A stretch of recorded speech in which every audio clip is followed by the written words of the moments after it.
Deksimizin devamını devamlaştırmamız hürmetli vatandaşım. Cungo'nun kurak, tire, tarakştışıga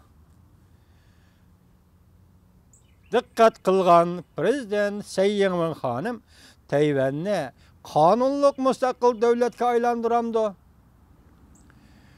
Mavzuluk baş makala avval Dünya Gazetesi'de ilan kılınıp andın 1. ayının 19. günü Venvitor bitiga köçürüp besildi. Makale mundak başlandı. Prezident Sayyin Hanım saylamda prezident bulup saylangandan keyin Gomindang yoki Gomindang rahbarligidiki yoki Gomindang cho'ng quruqlikdan elib kelgan Junhua Mingo degan hukumat Tayvanda ismi bor, jismi yo'q hukumatga aylanib qoldi. Bundaq desa hukumat emas. Junhua Mingo hukumati emas. Junhua Mingo degan davlatmi? Tayvanga elib kelgan davlatmi? Diqqat qiling bu siyosiy hukmga. Junhua Mingo degan davlatmi saylamdan keyin Sayyin Hanım prezident bo'lib saylangandan keyin Tayvanda hozir Junhua Mingo degan davlatmi ismi bor, jismi yo'q bir davlatga aylanib qoldi. Biz Prezident Sayyin Hanım so'zlagan nutqqa diqqat qilsak, nazar solsak, bu nuqtani ochiq ko'ra olamiz. Nutq so'zlaganda Prezident Sayyin Hanım mundaq dedi. Başdan oxir mundaq dedi. Tayvanliklar. Tayvan mening davlatim. Bizning tan oladig'imiz va salohiyatimiz bu Tayvan.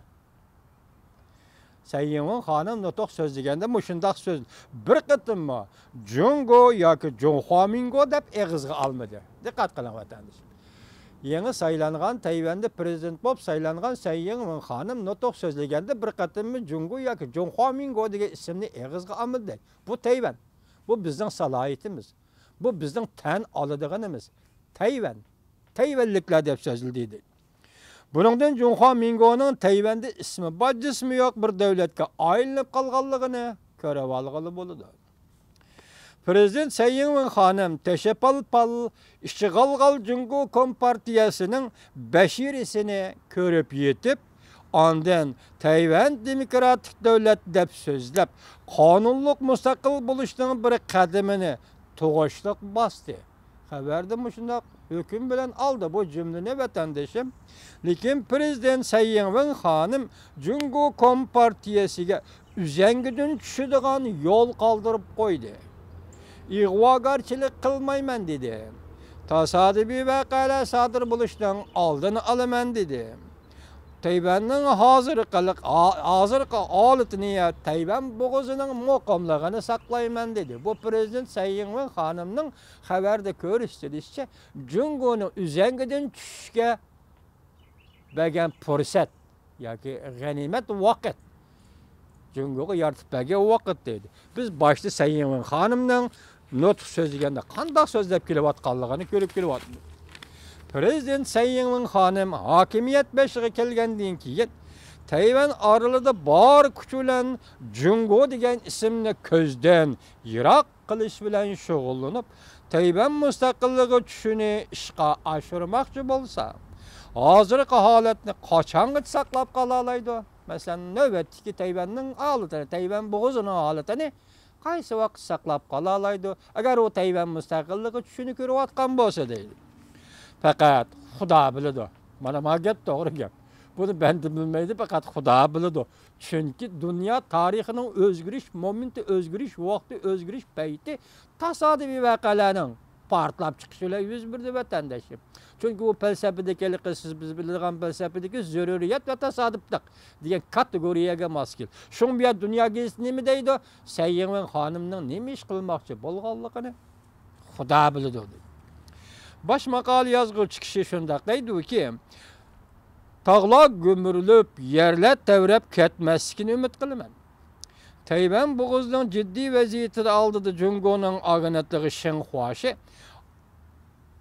yetarlik darajada, hali yetarlik darajada okiylarcha fikr qilib, okiy ro'yi g'olibiyatchilik bilan maqola yozib, Tayvan boğazının muqimligi, taraqqiyotini saqlash Tayvan jamoatining asosli fikr iqimi.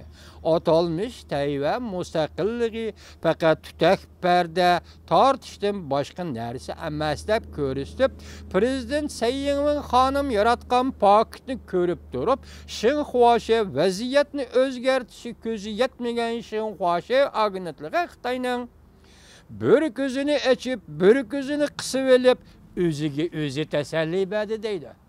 Dünya gazetiga bosh maqol yozgan Abdur mana shundaq deb bir ko'zini qisib olib, Xinhua bir ko'zini ochib, o'ziga tasalli berdi deydi. Tayvan jamoat fikri hargiz bo'linishni xohlamaydi deydi, u deydi, bu deydi. Amaliyotda Tayvanda 90%dan ortiq Tayvan xalqi hozir holatni saqlash.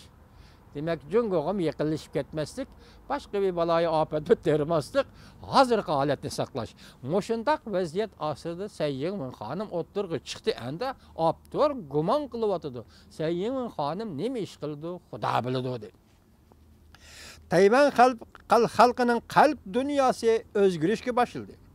Bolup mu Tayvan yaşları tasavvur kılgısız bir kadem bilen ilgirlemekte. 2014 yılı 3. ayının 18. günü Tayvan'da partlagan Quyosh aptapparası inqilobiy sınladı boluş gerek vatandaşım. Demek bu yerde hazır Abdur nime deydi? Tayvan'da Tayvan yaşları tosup algısız, tasavvur kılgısız bir kadem bilen ilgirlemektedir.